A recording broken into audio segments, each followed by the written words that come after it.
你在家是不是也是这样洗衣服的？把洗衣机塞得满满登登的。咱们天天用的滚筒洗衣机，我敢说99%的人都用错了。第一，滚筒洗衣机不能塞满洗，因为它是通过上下摔打来把衣服洗干净的。塞满了，衣服没有摔打的空间，衣服就洗不干净了，而且还会增加电机的负担，影响洗衣机的使用寿命。正确的方法是我们给它留出1/3的摔打空间。第二，大家洗完衣服是不是就顺手把这个舱门给打开了？这样虽然可以防止内桶发霉，但是门长期这样大开着会导致下沉，严重的还会导致门关不严，甚至出现漏水的情况。正确的方法，我们把门关到这个程度就可以了。第三，就是底下这个小门，你是不是从来都没有打开过？比如突然断电，我们就可以把这个小管抻出来，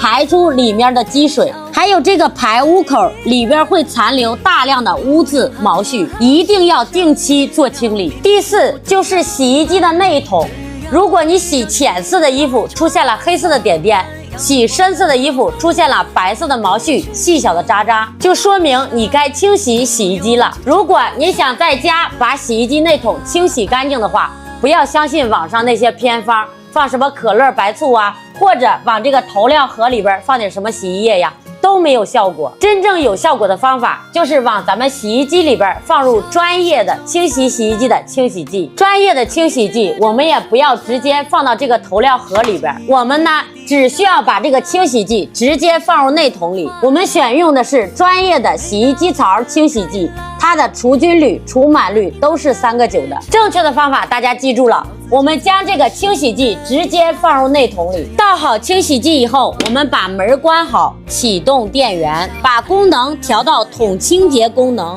启动洗衣机。启动桶清洁功能以后，洗衣机里的清洗剂就会产生大量的泡沫，大量的发泡会渗透到洗衣机的各种夹角、死角、夹层和缝隙里面，把深层次的脏东西全部都泡发出来。桶清洁这个功能，我们每隔1个月就要用一次，用的时候就用这种专业的洗衣机槽清洗剂。感兴趣的点击视频下方链接，下期见。